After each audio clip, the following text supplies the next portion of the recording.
So with that, I'll open C-10's 2024 annual public meeting. Thank you so much for coming and enjoying the social half hour prior. We've got some really great information in store for you tonight.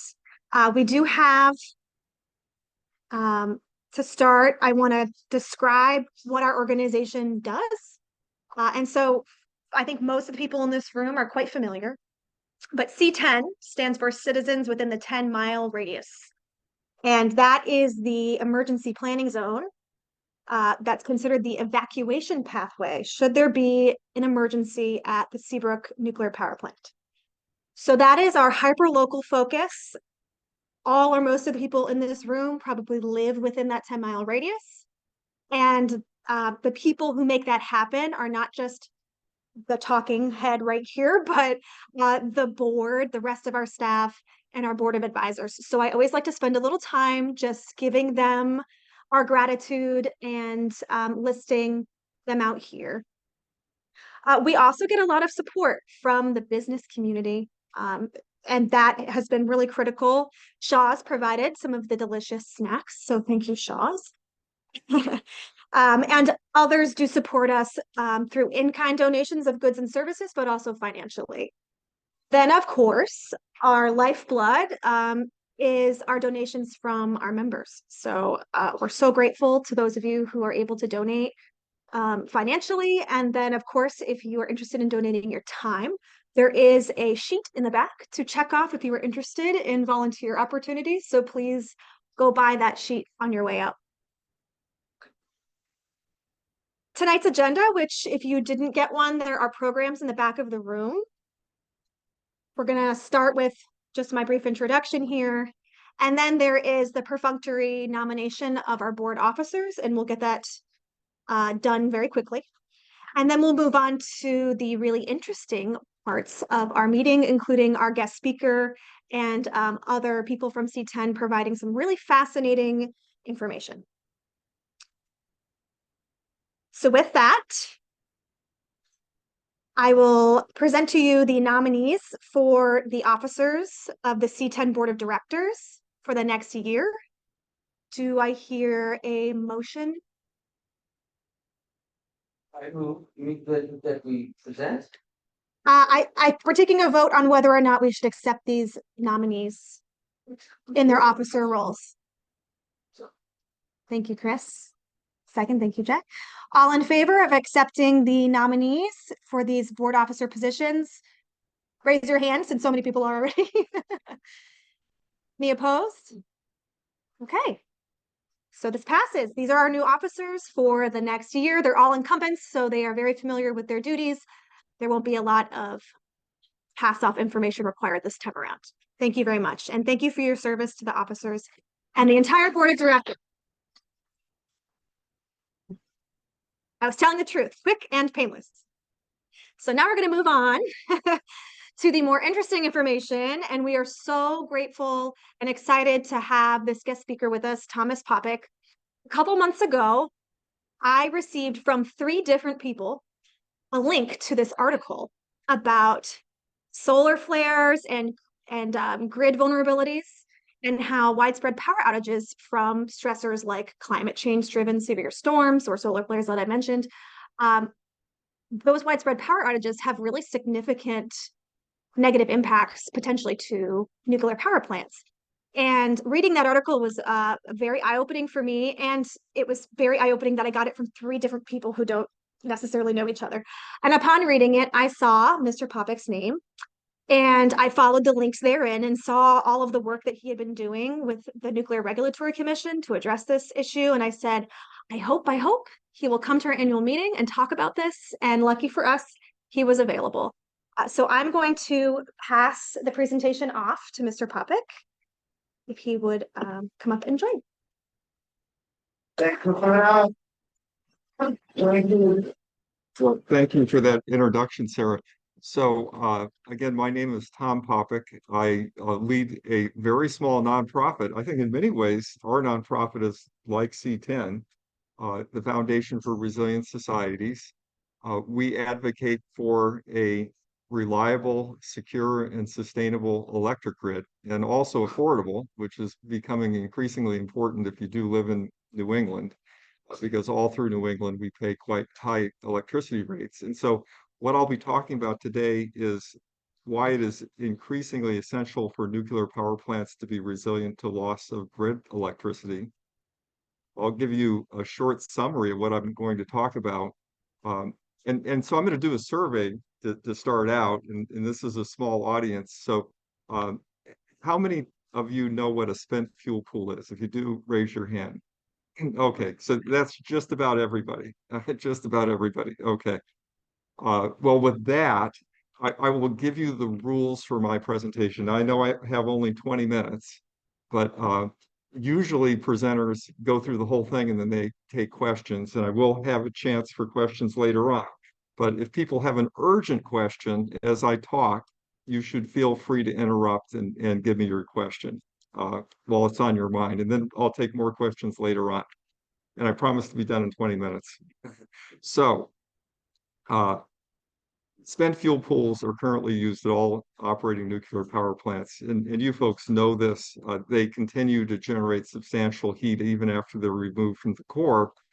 Uh, how many people have heard that the rods in the spent fuel pools, if the water level gets too low, they can actually catch on fire and emit a plume of radiation? So just a few less people than before. So you're aware of that.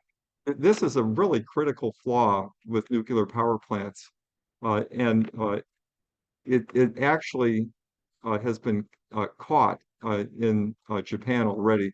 I was proud of finding this picture. I just found it this afternoon. This actually is the spent fuel pool at Seabrook Station. You can see it's like a blue swimming pool, and then over there towards the right of the photograph, you can actually see one of the rods being taken out of the uh, bottom of the pool there. So turns out that water gets very hot and it's constantly cool. It's like a radiator system in an automobile. There's a pump, and the pump takes the hot water and sends it off to the radiator, and the radiator cools the water. It's recirculated back to the pool. The pump is an electric pump, and that electric pump relies on power from the electric grid. So if the electric grid no longer supplies power to the nuclear power plant, then the pump no longer works. What happens is the water gets hotter and hotter, and then it starts to boil. And we're all aware from our own cooking adventures that when water boils, the level of the water goes down, it evaporates. If the level of the water in these spent fuel pools gets low enough, the tops of the rods are then exposed. They heat up and actually they catch fire. It's a strongly, to use a chemistry term, exothermic reaction. It produces a lot of heat, even more heat than the hot rods had in the first place. And it's a situation that just runs away and produces this highly radioactive plume. So we would never want that kind of thing to happen. Uh, but unfortunately, there is this threat to spent fuel pools, and it's a widespread long-term loss of America's electric grid. So you may say, well, how could that ever happen? Every power outage we've had, they may be unpleasant, but they last for a few hours, or, even, up here, if there's an ice storm or something and you're unfortunate, maybe the lineman doesn't get to your neighborhood right away. So maybe you're out for a few days and you go stay with friends or family, wherever the case may be. The real danger is that the power grid goes out for a week or a month or even longer than that. Uh, how could that happen? So I have some pictures to illustrate here. Well, up at the top, there's a little bit of a scary picture. You see a nuclear missile. There could be an attack on America's electric grid, uh, and the grid could collapse as a result of that. Those sort of things are not speculative. That's happening in Ukraine right now. The Russians are diligently trying to collapse the Ukrainian electric grid. And when I say collapse, I'm not talking about just attacking a single plant or a single transmission line. What they're trying to do is induce something called frequency collapse, where the capacity of the grid outstrips the demand that consumers have. And there's actually a lot of circuit breakers that would trip all at the same time, and the grid would in fact collapse. So the Russians are trying to do that in Ukraine. And there's the threat that adversaries of the United States might try and do that. Uh, it's not necessarily a missile that could do it. There could be a cyber attack too. So you can see that graphic of someone tapping on a keyboard. Then there's the event that Sarah referred to, a solar storm. That's when the sun periodically sends out a mass of charged particles. They're actually electrons, believe it or not. And for those of us with a little bit of a physics background, when those moving electrons hit the Earth's magnetic field, what happens is it causes an interaction of competing electric and magnetic fields. The whole magnetosphere around the Earth starts vibrating. This induces currents in long distance transmission lines. And we get into a situation where the circuit breakers in the grid, they're actually called relays, they can trip all at the same time, and we can get a grid collapse from that. And then the last picture I have there is a large power transformer. Uh, there can be physical attacks on these large power transformers. That's actually happening in Ukraine right now. The lead time for these transformers to be remanufactured, and they're almost entirely custom made to a particular part of the grid. The lead time used to be about 2 years, and now it's as long as 4 years. There's very few spares for these large power transformers because they're quite expensive. They're about between $5 and $10 million. So why does the problem exist? I've gone through the threats to the grid, but why is this a problem for nuclear power plants? When the current fleet of nuclear power plants was designed, there was a belief, I'll call it a misconception, that the grid power would always be reliable or quickly restorable, that any kind of a blackout would be short, it would be brief, and it would be localized. What we can see now is that isn't necessarily true. We can actually see this in extreme weather events that are occurring around the country. We can have the experience of Texas back in 2021. We have the experience in the mid-Atlantic a couple Decembers ago. And we are coming to the brink more and more frequently where we could actually get a cascading wide area collapse that would have to be restored. It's not certain that this restoration would be quick. Then there's this presumption that the emergency diesel generators would always kick in. So the nuclear plants actually have multiple diesel generators.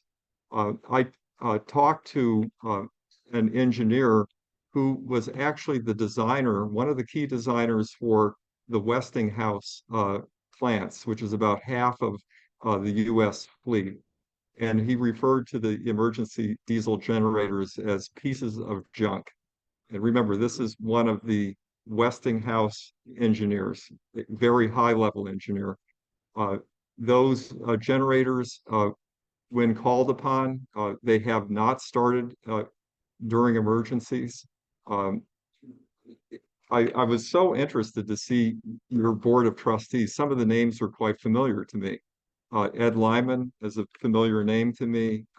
Paul Gunther I've met. Also, David Lockbaum from Union of Concerned Scientists. For those of us who have worked in this area, we've gotten to know one another. And I think that they would readily confirm that the emergency diesel generators are often not reliable.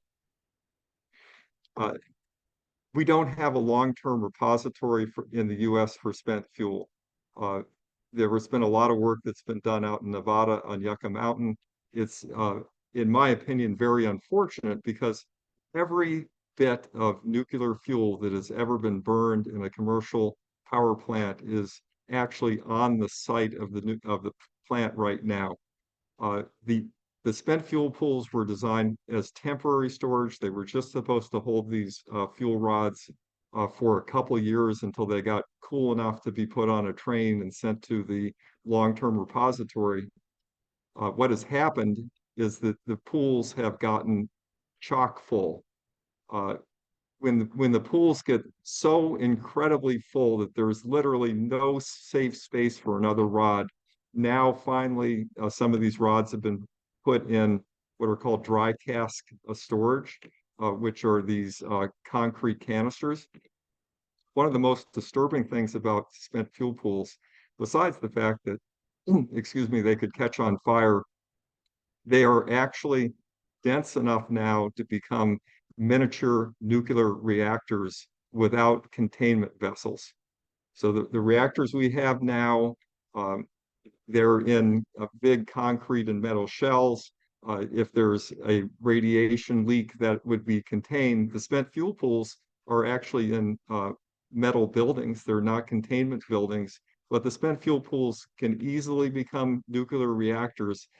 What keeps them from going what's called critical right now is the presence of boron in the pools. So boron, I'm getting a little technical here, is actually called a neutron poisoner.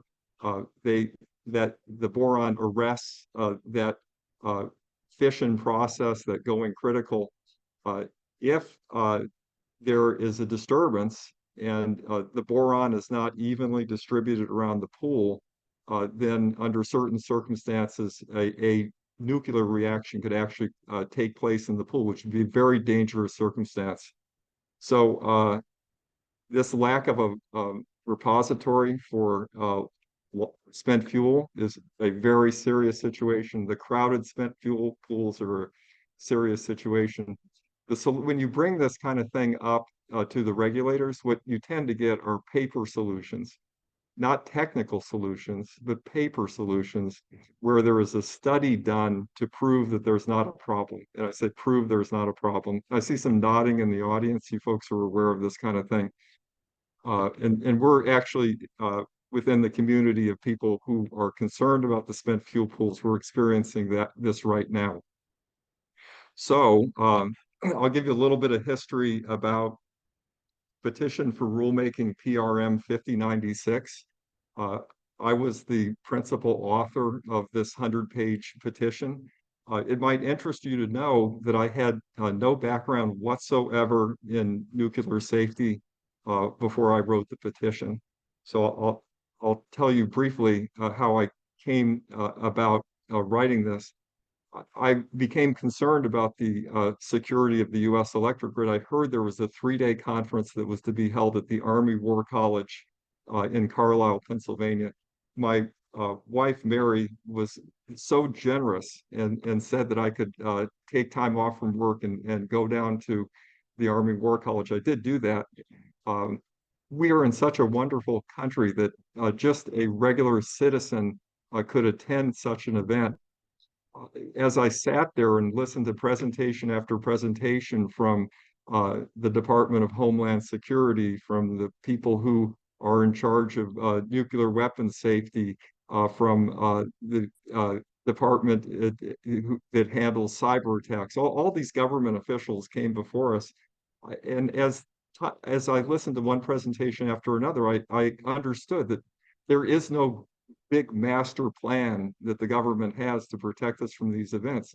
At the end of the second day, I struck up a conversation with the gentleman who had been sitting in front of me for 2 days. I said I'd heard about the threat to spent fuel pools. He said I said I had read a scenario on the internet, an anonymous scenario that had gotten, I think, 1 million views, that kind of thing. He said, I wrote that scenario. That's why I'm here today. I said, let me go to dinner with you. He educated me further on the spent fuel pools. And I said, I'm going to try and help. I travel to Washington, D.C. for my business. I'm a small business person. I'm an entrepreneur. And I happened to get down to Washington, D.C. um, I went to Beyond Nuclear, which is Paul Gunther's organization. And I also went to NIRS, which is a mouthful, Nuclear Information Resource Service. And I spoke with Michael Marriott, who was their previous executive director. He said to me, I explained the problem to him, and he said, uh, I'm going to have my assistant make this copy for you of a government regulation. And this regulation says that you can put a petition into the U.S. Nuclear Regulatory Commission, uh, and that they need to look at it. And so I took that photocopy with me back to New Hampshire. My wife and I were New Hampshire residents at that point. And I started working on this petition. It took me 6 months. I wrote it off the kitchen. Um, and then I decided that I may be going a little over time here, but I hope that's okay. I decided that to release the petition, we should have a press conference in front of a government building in Washington, D.C. It's the Federal Energy Regulatory Commission, where those are the people who control the reliability of the electric grid. Uh, I invited the people from that agency to the press conference. I got a call from the Federal Protective Service. It's the police force for federal buildings. They said, Mr. Popik, we just we're calling because we want to know, are you planning on getting arrested? And it's true, it's true. And I said, well, I don't plan on doing anything illegal, and a lot of ex-government officials are coming to this event, so I don't think, these are people who have security clearances and such. I don't think that anyone wants to get arrested. He said, well, we just need to know, because if you are planning on getting arrested, we need to have all the resources available to take you to jail. So with that, we had our press conference. It was the same day that there was a what's called a technical conference of the Federal Energy Regulatory Commission. They rejiggered the agenda for that FERC conference. FERC had no previous experience with protesters outside their building. It was a very sleepy agency. Now they get a lot of protesters outside their building, but it was an unfamiliar thing for them at that point in time. After we had our press conference demonstration, we actually went into FERC. We attended the event. FERC addressed the solar storm problem, other things that were happening. Well, 3 weeks after that press conference, this terrible tsunami hit in Japan, and the nuclear power plants were without grid power. The spent fuel pools started boiling off. At one point in time, there was a concern that the spent fuel pool had gone dry and that the city of Tokyo would have to be evacuated. It was that serious. So at that point, we had a dialogue with the regulators. The petition that I and well, the engineer that I had met, Steve Mott, at the Army War College. So Steve and I worked on the petition together. I wrote most of it, but Steve did the technical review because he's actually a nuclear fuels engineer. We had been told by nuclear activists that the petition would never be accepted, that the NRC would never accept it, but they did in fact accept it. It was docketed. And so these are some of the public comments that we got from the docketing of the petition. Two from regular citizens who said that it was obvious that there was this enormous problem with nuclear power plants, that this situation should be remedied. And then the Nuclear Energy Institute, which is the trade association for the nuclear plants. I'll just read this one. The petition is built upon a speculative scenario for which the credibility has not been established based on an overly expansive extrapolation of a single scientific study and a lack of consideration of why the existing basis for spent fuel pools of why the existing basis for spent fuel pool safety. I don't even know if they're, lack of consideration. I don't even know if their grammar's right there. Yeah. Um, but they conclude, for these reasons, no additional regulatory action is necessary. So this is the kind of thing that, we have to go up against. Um, what's the current status of this petition? We are in 2024. This petition was docketed in March of 2011. I think they're trying to wait me out. I really do. Believe it or not, I get regular communication from the NRC about this petition. They are in a tight box because they published in the Federal Register confirming scientific information about the threat of solar storms to the grid and to nuclear power plants. And in my opinion, they're trying to figure out what kind of paper analysis might get them behind this problem. I do very much like a lot of the people I've met in regulatory circles. We have some really dedicated civil servants, many of them who want to do the right thing. And so I'm hoping ultimately that the career civil servants at the NRC, as well as we get some really well-meaning commissioners there too, that we get enough non-political commissioners, then we actually will get some action on this petition. So the good news is that it hasn't been denied at this point. So why does this increasingly matter? Well, decades pass and there is these spent fuel pools, they have more and more rods in them. And the electric grid is getting progressively less reliable. I could give a hour presentation about that, but that's not my charter tonight. The current fleet of nuclear reactors, the initial licensure, 40 years. There are some that have been licensed 60 years. The current plan is to license reactors for 80 years. The NEI is talking about 100 years. I had a most fascinating experience last fall where I went to the Electric Power Research Institute in Charlotte, North Carolina. It's a laboratory that is dedicated basically to keeping very antiquated equipment alive, including nuclear power plants.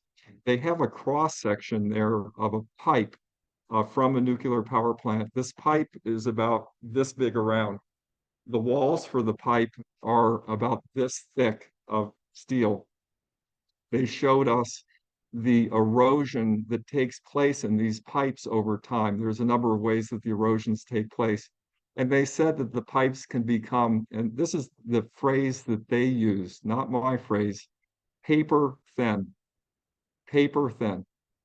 They also explain the repair procedure for these very thin pipes, which is to take a band of weld metal and make it go around and around and around the thin part of the pipe until it's built up again, and then to get a special permit from the NRC for these repaired pipes. This is like a Band-Aid on the pipes. So for all of you who have wondered, are these nuclear plants ever so durable that they can persist for 60 years or 80 years? They were just built so solidly they can last the whole time. I can tell you that is not true. It is not true. These plants need extensive maintenance in order to be operated safely. If a loss of grid power occurs, we could have large areas of the United States rendered uninhabitable. I know many of you in the room are concerned with what would happen with Seabrook. My wife and I, for 4 years, we lived in Exeter. I think that, is Exeter within 10 miles? Yes, we have. Okay, very good. Very good. Probably close to our apartment there. So I've lived, kind of in the C-10 radius, right? I will say we also need to be concerned about all of those nuclear power plants that are west of us. Those are the ones in Pennsylvania, in Ohio, in Illinois, and all of those have these kind of problems. I'm going to close by saying we need reliable power in the United States. I personally am a supporter of safe nuclear power. I don't believe that the current fleet of nuclear plants, as they are being operated, are sufficiently safe. And I applaud all of your efforts to make them safer. So with that, thank you so much. Thank you so much, Tom. That was as enlightening as I expected it to be. A lot of food for thought. And later in the program, we're going to have a panel discussion where I have some probing questions. I thought I knew what questions I was going to ask, but after hearing your presentation, I think I've changed which ones I think are a good kickoff. And then we'll take questions from everyone as well. Next to speak to you all, I'm going to invite Chris Nord, who is on the C-10 Board of Directors. He's going to come up and give us an update on what is happening with the decommissioning of the Pilgrim Nuclear Power Plant in Plymouth, Mass, which is a foreshadowing to what we might expect if and when Seabrook ever enters into decommissioning. So very relevant to us. It's also our close neighbor to the south. Thank you, Chris. But I'm here to tell you about the problems that have been associated with the decommissioning effort at Pilgrim. I have taken it upon myself as a board member of C-10 because we are concerned about monitoring atomic power plants in our area, not just Seabrook. I think it's important that we know what's going on down the street. And as the crow flies and as the wind blows at 25 miles an hour, it's not very far to the South Shore. So I want to tell you that Cape Cod was the first of the Massachusetts coastal waters to be declared an ocean sanctuary.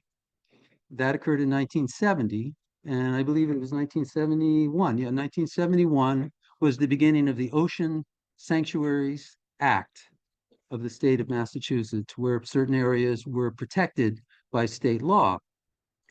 And it's ironic to me that within 1 year of that law being passed, the Pilgrim Nuclear Power Plant was put online right at this spot where the Ocean Sanctuaries Act should have been protecting Massachusetts waters. In 2014, the NRC rated the Pilgrim plant one of the 9 plants out of 100 operating plants at that time with the worst track records in the industry, worst safety records in the industry. Holtec took over ownership from Entergy in 2019 when the plant closed. And I wanted to ask the group if you can tell me why. Why did Holtec do that? The plant closed. What's their interest? What's Holtec's interest? Go ahead, Jack. All the money we paid to decommission it, Yeah. quick and dirty and also. Well, okay, you just answered my second question, which is what? No, but that's fine. I mean that we're not dummies in this room. They're interested in their corporate profits. This is a profit-making business to them, and so like any profit-making business, they're going to look for the less expensive ways to do it. The problem is we're talking about atomic fissionable materials and contaminated concrete, contaminated buildings, contaminated water, and what is to be done with it all. So cutting corners in order to reap profits is a dangerous business for the general public. So that was 2019. Holtec took over. In July of 2023, Massachusetts Department of Environmental Protection denied Holtec's permit modification. They made an application for a permit modification to dump what they like to call discharge, 1.1 million gallons of radioactive water into Cape Cod Bay. Now, we have to keep in mind that Holtec signed a separate agreement with the state of Massachusetts outside of their licensing agreement with the Nuclear Regulatory Commission that they must abide by. They are restricted by the laws of the state that they are not to discharge, that is, dump any hazardous materials into Cape Cod Bay, invite that, because that would be a violation of the Ocean Sanctuaries Act. In August of 2023, the first of 3 letters from a whistleblower inside Holtec came to light. And what they claimed was that, well, I should actually step back and tell you one thing, and that is that through the efforts of many people down in that area, including Diane Turco, who was our guest speaker 2 years ago, you might remember she is the executive director of Cape Downwinders. They have their own website. You're welcome to go onto their website and look at it, and they also have a lot of coverage on Facebook. Let's see. Because of the efforts of the citizens down there, including Cape Downwinders and some of the other groups, they were able to prevent the dumping discharge of radioactive water directly into Cape Cod Bay. So then this whistleblower letter came out, and basically what it's telling us, this whistleblower on the inside told us in 2023 that the plan within Holtec then became to use the thermal properties of the radioactive wastewater. It's hot, as to do a form of what's called forced evaporation. And by boosting the temperature up a ways with this radioactive water, they can then heat buildings and make the claim that they were actually providing comfort to the workers at Pilgrim. And the ruse is that the truth is that they're using what is called forced evaporation to get rid of this radioactive water, 1.1 million gallons, by evaporating it into the atmosphere. So one of the problems inherent in that scenario for them, this chart, and if you can see the coloration, you can see that the wind is known to blow to the east to northeast. So the wind is prevailing out of the southwest down in Plymouth. This chart was shown in 2001 by the owners of Entergy, the owners of Pilgrim at the time, Entergy, the operators of the plant. This was shown in an NRC hearing by Entergy. So Entergy was showing for all of us how the wind blows. And this chart means that the radioactive water that is being evaporated is blowing out over Cape Cod Bay. And most of us as lay people know what that means. It's logical. The water that is radioactive is going to precipitate into Cape Cod Bay, some major fraction of it, maybe not every last bit of it, but that is in itself a violation of the Ocean Sanctuaries Act. Holtec admits evaporation is a hazardous action. Evaporation releases higher levels of radioactive materials due to the concentration and lack of dilution when water becomes a gas, cited Holtec spokesperson John Delmar when Holtec dumped into Barnegat Bay in New Jersey without resident knowledge. In a recent letter to a number of high-ranking state officials, including the governor and the attorney general, this is a letter that I have in my possession right here, 5 members of the Duxbury, Massachusetts Select Board stated, quote, effluents in the evaporative releases will inevitably fall into Cape Cod Bay. That was one statement. Second discrete statement. State law does not distinguish between liquid and gaseous contaminants.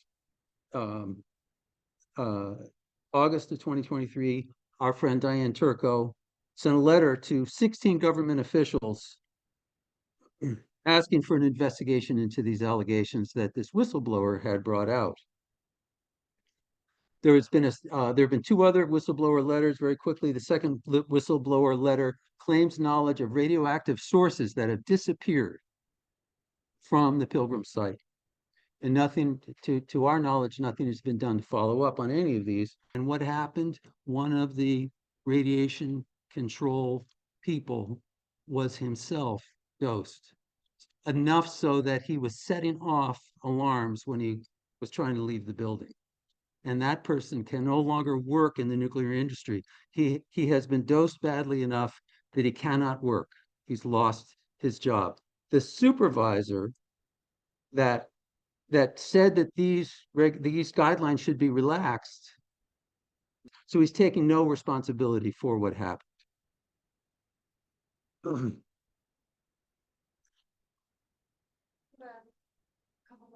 Okay, so let's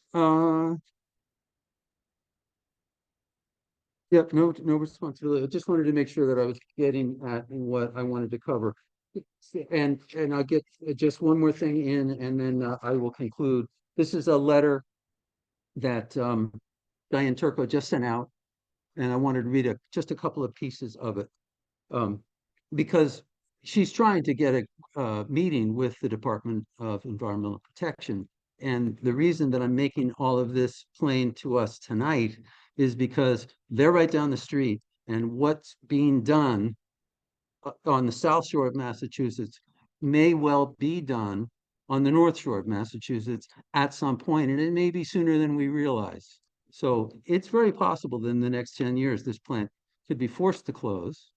And if it did, that's going to go right into decommissioning. Who is going to take care of that? And what are they going to do? And so the laws of the state of Massachusetts, as they pertain to the release of this material, it is important to us. And that's why I'm trying to make this plain. The Ocean Sanctuaries Act for all of our stakes should be enforced immediately before they boil off any more water. Yeah. Thank you very much.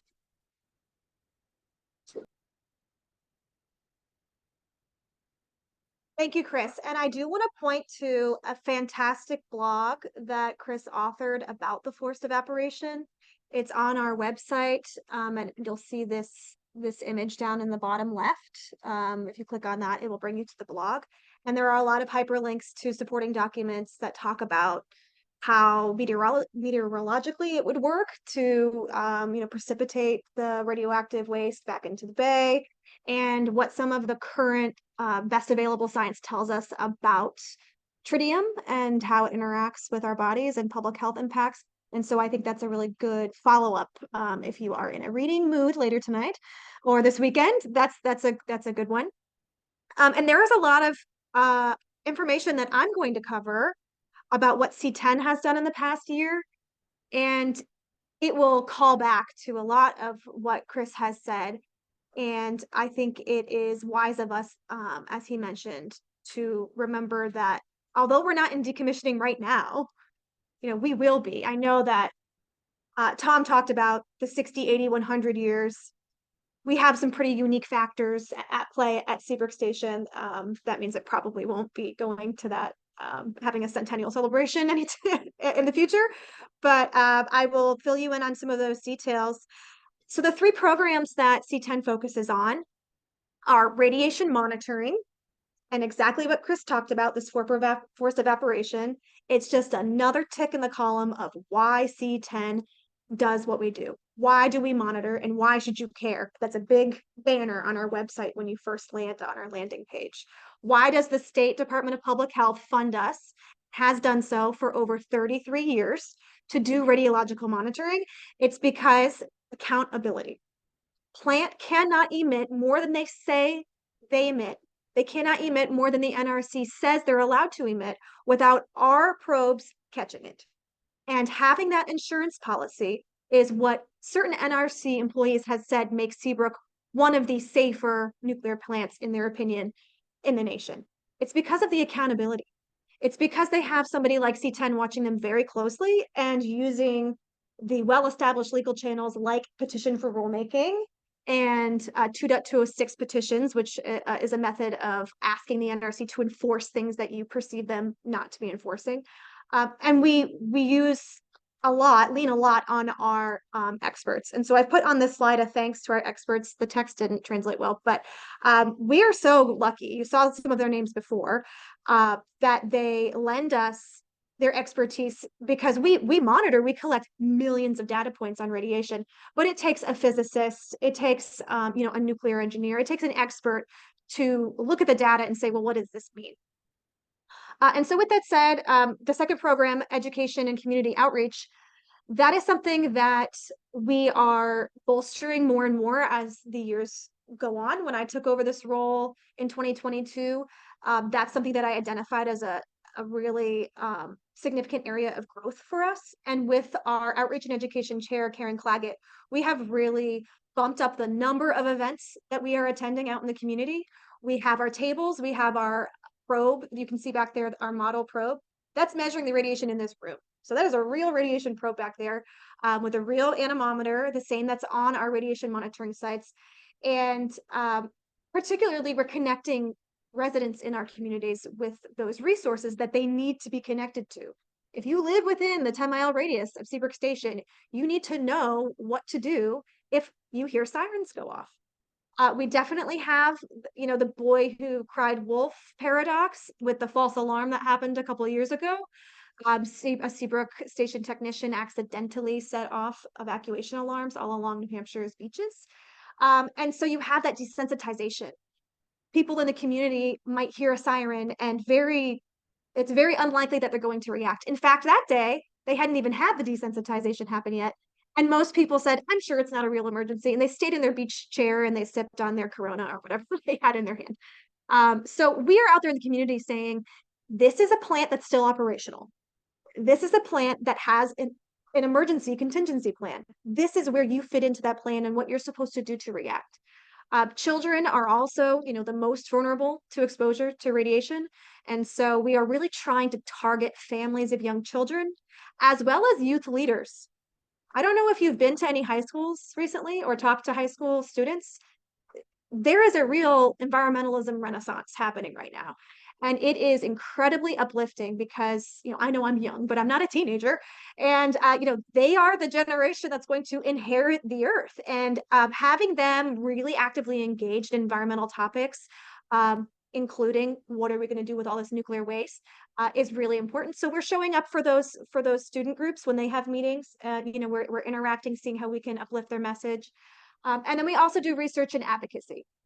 So that entails many, many, many hours spent reading many, many, many documents. And thank goodness I have a dedicated team of our research committee, which is comprised of people with all different expertise and different tenure, and the number of decades they've spent on becoming citizen scientists, which you heard from Tom, who didn't have any experience in nuclear science. Would you believe that, having heard from him today? It's really fascinating what getting into nuclear safety can do, to really motivate you to learn more about it so that you can protect people and the environment. And so speaking to each of our programs, I'll update you on each one and what we've done in the past year.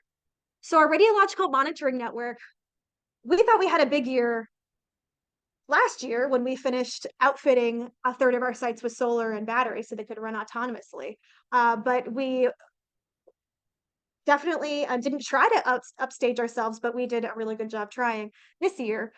So we installed a site on Star Island in the Isles of Shoals. That's our 20th monitoring site. That's 20 probes in the 10-mile radius, measuring gamma and beta radiation every single minute. All of those probes are outfitted with automatic alert protocols. If a beta or gamma radiation level goes above a certain threshold that the State Department of Health has told us is unsafe, alerts are automatically sent to State Department of Public Health officials and Emergency Management Agency officials. That should help, I think, a lot of people who live here sleep a little better. And we should maybe, share the message even louder that we're quite lucky. Almost no other plant in the United States has anything like this. And so I was attracted to C-10 because of the monitoring that they do. And I am so proud that we are not just continuing it, but expanding it. And Star Island is the site that's there is our only probe that's over the ocean to the east of the plant. And so when you think about when the plant might be scheduling its emissions or what might be measured in the direction of the prevailing winds, this is going to be a really critical site, not just to understand what emissions are for that accountability perspective, but also just a scientific perspective. There are other islands in the Isles of Shoals right next to here that do a lot of research. The University of New Hampshire has a lot of different programs that they're running out in the Isles of Shoals, and so we're very honored to be a part of that. Let's talk about what the data can do outside of just alerting us, of any strange activity. Harvard School of Public Health has just launched a human health impact study for the residents who live close to nuclear power plants in Massachusetts and New Hampshire. And we met, you can see me meeting via Zoom with one of the researchers, Carolina, who's working on this. And we're giving her, I made sure she really wanted it, millions of data points that they're going to be able to use in this epidemiological study. I think that's incredible. I think that C-10 has such an outsized amount of productivity relative to, small staff of 2 and really dedicated small board. And it just goes to show you what tenacity over many, many decades can do, and support from public at large, especially our membership. We also are about to receive 10 radiation probes from SafeCast. So that is a nonprofit group that was formed by Ray Ozzie and some of his colleagues. Ray is formerly the Chief Technology Officer of Microsoft. He took over that job from Bill Gates. So he's a pretty smart guy, and his friends are really smart. And after Fukushima happened, they said, well, what's happening with the radiation levels? Like, there were these plumes, there were these accidents. What's going on? The radiation monitoring was so absent and so insignificant that people in those high technology executive roles, they decided that they're going to take action and use their resources to come up with free public radiological monitoring. So they have probes all over the world, and you can go on to safecast.org right now, and you can look at the radiation levels from those probes. So I think that's incredible. It's an incredible tool for education, for accountability, like we talked about. And 12 of those probes are going to be added to the C-10 10-mile radius. So that's 20 C-10 probes, 12 SafeCast probes. I think that we should feel really good about how these groups feel like they can come to C-10, and that we're going to use our sort of science-focused approach to protect our communities. Thank you. Wow.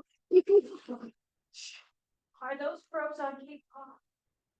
So the Harvard School of Public Health has deployed, they either said 5 or 7 probes just in the past couple of months in the Plymouth communities. And that data, Past couple of months. that data will be folded into their health study. The Massachusetts Department of Public Health did run a radiological monitoring program, like every state must if they host a nuclear power plant or have towns near one. And so they did the classic sort of passive monitoring that's inexpensive that most states do, but they also did operate a real-time monitoring network around Plymouth for gamma only for, I want to say, over 10 years. And all of that data is publicly available online. I actually pointed Harvard to where to find that information because it's a little hard to find. So Mary, if you want me to send you the link directly, Okay. Well, I will. Yeah. So if I move on to our community outreach and education program, like I said, we've attended more events than ever. I was invited to speak on a panel at the Seacoast Environmental Film Festival following a viewing of Nuclear Now. And there's another familiar face, Doug Bogan from Seacoast Anti-Pollution League. He was sat with us as well. And I think it's just the fact that we're out in the community and the fact that we are increasing our presence on social media, meeting people where they're at. If you ask a young person where they find information, where they find their news, guess what? Can anybody tell me where exactly, what app? Where? TikTok. TikTok. Who in this room is on TikTok? I'm not too. Okay, so this is what I mean by meeting people where they're at. If we really want to engage young people and we want them to inherit this passion and this interest in nuclear safety, we've got to meet people where they're at. So that's going to be an effort that we take on for the next year ahead, but we've already done, I think, a great job of breaking down some generational barriers to this topic. So advocacy, been very busy. In November, I was invited to sit on a panel and testify before all of the nuclear regulatory commissioners, of which there are 4. There's an empty seat right now, so there's only 4. And it was me, and then next to me was vice president of Nuclear Corporation. And on the other side of me was the head of the New York Department of Public Health. And there were other vendors for various nuclear power plant parts. And so I was the only public safety advocate in the room. And my presentation went a lot differently than the others. I'll just say that. The tone and tenor of the room changed a little bit when I started, and then certainly when I ended my presentation. But I will tell you that one of those commissioners, Commissioner Bradley Kroll, came right up to me and said, "Thank you for telling us exactly how you see it, because something that has not been heard very well in this agency for a long time, or ever." And I have since then had 2 private video calls with him and his small staff, and he wants to know, how can we improve? What do you see are the biggest barriers to public transparency and accountability? So there is at least one commissioner who's, I think, listening, Tom, if that might be a good avenue. But we also need to spend a lot of time talking to our local elected officials, because advocacy comes not just at the head of the agency, it's your local mayors, it's your state senators, your state house reps, it's your Congress people. And it takes pressure from all of them to make a significant impact on any given topic. And our most probably important topic that we're chasing right now is that next year, the owners of Seabrook Station, they also own 3 other nuclear power plants in the nation, 2 in Florida and 1 in Wisconsin. They want to make pretty deep cuts to their on-site emergency planning resources. And that really means they want to take responsibilities off the plate of people who work there, maybe even reduce staff there in the long term, and consolidate it into a single emergency plan that all 4 plants can follow. As they're required to do, next year I had to identify, do these changes reduce the effectiveness, reduce the public safety in any way? Well, they had to tattle on themselves. Those changes reduce safety in 49 different ways. So seeing that number 49 is a little alarming. And so C-10 spent about a year reading thousands of pages of documents that are pretty technical and pretty dry. And we had lots of meetings with NRC staff, lots of meetings with our experts. And we were able to mobilize at that local, state, and congressional level. And we forced a public meeting on that problem, on that issue. And the NRC pulled NextEra to the carpet and said, there are 4 things that you're asking for in here that are absolutely not in line with regulation. You have provided us many, many pages of explanation, and nothing that you've given us is convincing us that this is acceptable. So that was really relieving for us to hear, and it would have never been heard publicly if we didn't push all of those faces that you see down there to get involved. And so we consider this a very important program of our 3 pillars. And like I said before, we have a dedicated group of people who serve on our research committee that help make that happen. And thank these people if you see them, because all of them were pretty involved in that action. And I can't say this enough, we stay engaged with experts. You know, the emergency plan is sort of the tyranny of today. It's a big problem that just came up that we needed to react to quickly. But what Chris has mentioned about, the shoestring metaphor of how the reactor is being held together, our plant is suffering from what's called concrete cancer, which is caused by alkali silica reaction. And that is unique and rare, especially in a nuclear plant. It's usually found in dams and bridges. And it's because the aggregates used in the concrete, and that's causing cracking and expanding from inside out. Commissioner Kroll just toured the plant. And he had a call with me right after he got back, and he said, it's one thing to hear about ASR, it's quite another thing to tour a nuclear plant and see ASR. He thought he was expecting, like a little hairline crack here and there. No, ASR has impacted every structure of the plant, including the containment structure.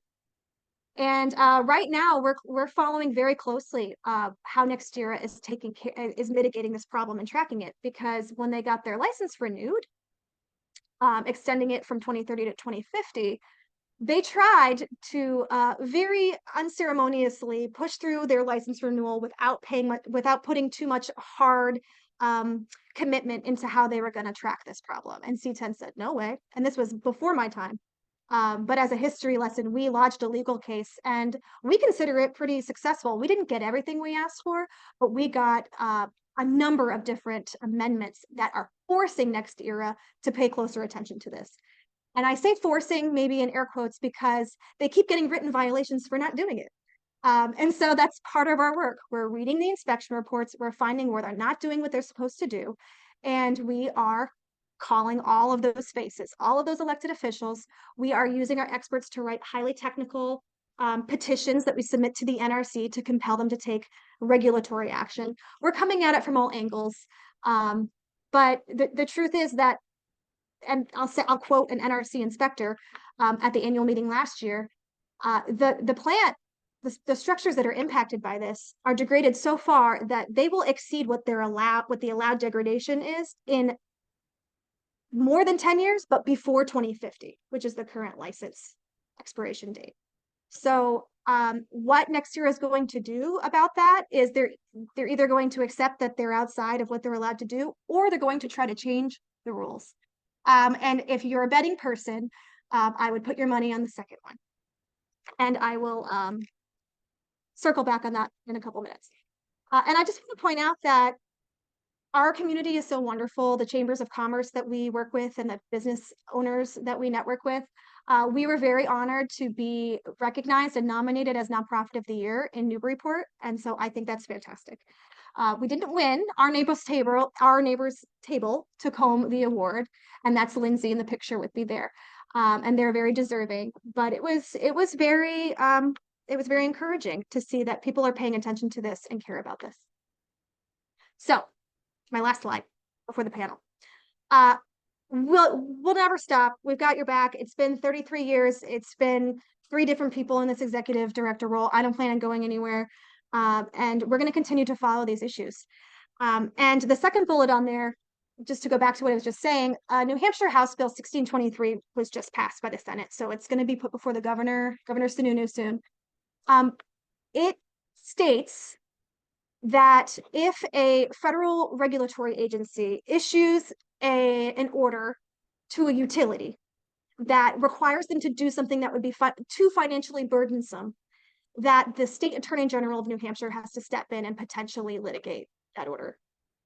And when I was at a conference in October, when the New Hampshire House member, Michael Vose from Epping, who put this in the House, somebody said, why are you putting that forth? And he said, I'm going to be honest with you, it's to protect Seabrook Station. So there's not even any, it's not a very covert operation. I mean, it is out there in the public. And I don't think he thought that there was anything wrong with saying it. And so we have to know what we need to advocate for. And it's important to remember that there are powers from every level. And the power of the truth, the power of science, and the power of public safety, I have to be optimistic and believe that that's going to prevail. Kind of turned on to that question by reading the article featured in. What I see, stepping away, big picture, the problem is that these pools are too densely packed. And, I've read some of the references that you pointed to in some of your work, that if they were less densely packed and they lost all of their fluoridated water, they just convective air might be effective in cooling it. Does that sound correct, or? I think fairly stated. All the pools need to have water to the top, over the top of the rods to remain safe, because the water has dual purposes. It keeps the rods cool, but it also shields radiation. So we can get into a situation where the water evaporates from these pools, and then if there's any type of remediation that's required after the fact, the pools are extremely radioactive and very dangerous for workers to approach. So it's really necessary to keep the pools filled. I didn't talk too much in my presentation about the cost-effective solutions, but it would not be that expensive to install long-duration power sources to keep the pools cool, and to keep what's called makeup water in the pool. there could be solar panels with batteries that would run pumps. There's other solutions that are a little more technical. But in the petition, we did do a cost benefit analysis with 3 different technical solutions where we showed that it would be cost effective to establish long-term cooling for the pools. Well, it's good to know that there's technical solutions out there.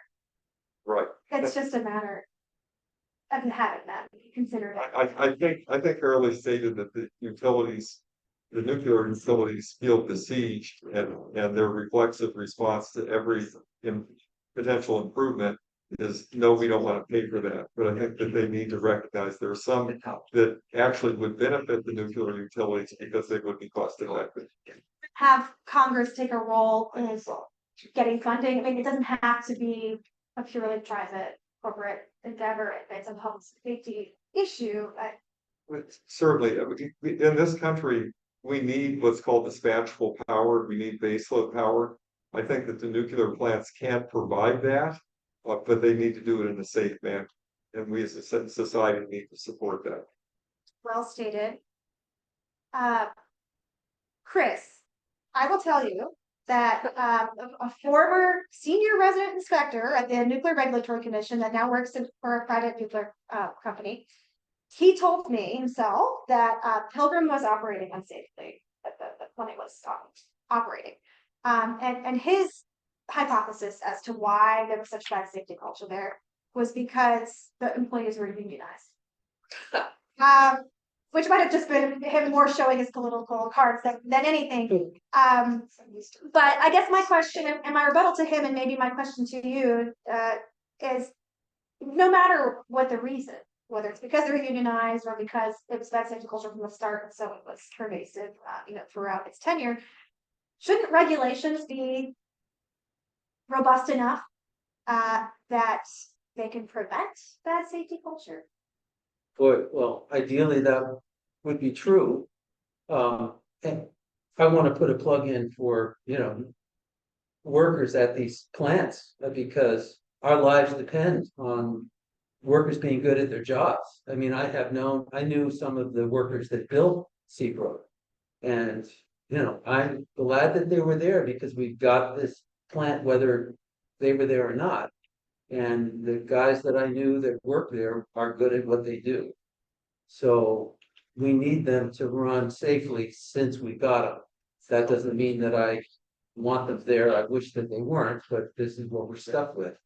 And we have to, we have to hope that they're going to run as safely as they can. As far as regulation enhancing safety, of course, that's true, in an ideal scenario. But I don't think the NRC is an ideal regulatory agency. The NRC has become over the years more and more promoting agency. I mean, we've talked about this in our research team, starting way back when we were doing enforcement actions, that the industry people that we speak about, they will make excuses for mistakes that happen, and they will give low grade penalties, where they're yellow violations and that sort of thing. Nothing ever rises above a yellow violation. Well, you're not going to get, real enforcement and discipline unless you show that there's some consequence if something is actually done wrong. And, I mean, another way to another, I guess, story that I could bring to this that I know because I was there when this happened. One of the guys that I knew was a cement finish tester at Seabrook named Grafton Burke.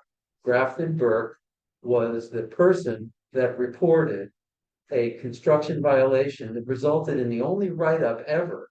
If you go back and look at the records, Seabrook only had one construction violation reported by NRC.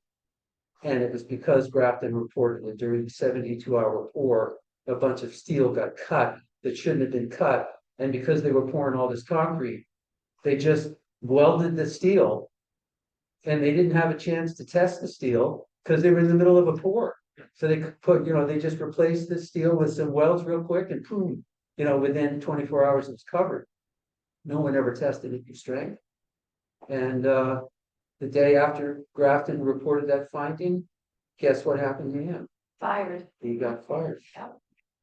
So, you know, so much for the culture. I mean, Look at. talking about earlier, right, we look at Boeing. There's a whistleblower at Pilgrim, you know, who's trying to do good, and he's describing the potential problems from the radiation, you know, in this building, and he's not being listened to. He's not being responded to by the Massachusetts state government, and as a result, at least one of the people working there has now been exposed to radiation. He got a lifetime dose. So much for the culture of regulation. I mean, unfortunately, we can't count on it. And whistleblowers are punished for doing the right thing. That's the way it is. Long-winded answer, sorry. The organic path See that? that's spread out from the original trunk is great.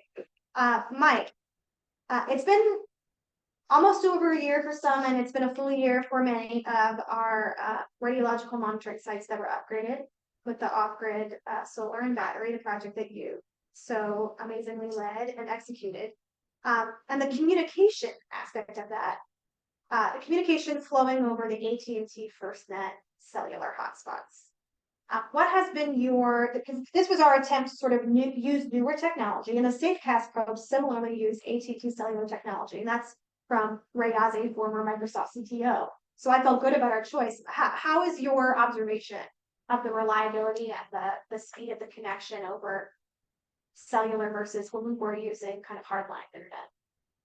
Well, first, let me say, go Celtics. And we have been very pleased and impressed with the connectivity we have so far received and transmitted using the AT&T network, the FirstNet network. We will know even more so when we get back up to Star Island and we switch that device over to the FirstNet network. But connectivity has been as good as any other type of connection that we have on the network.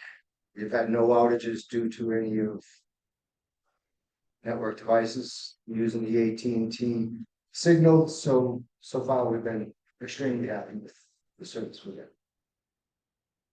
Yeah, I think it's a good microcosm of what we're sort of calling on the NRC to do a lot, is to think about how they can adopt new technologies, especially when it comes to communicating with the public. And I think there's a little bit of a fear of change. And so I think that we were really good kind of practicing what we preached and getting ourselves at this autonomous power, and I think the best available communication. So I just wanted to break the ice with those panel questions, but I'll close the meeting a little late, but that's okay because it was such a fantastic discussion.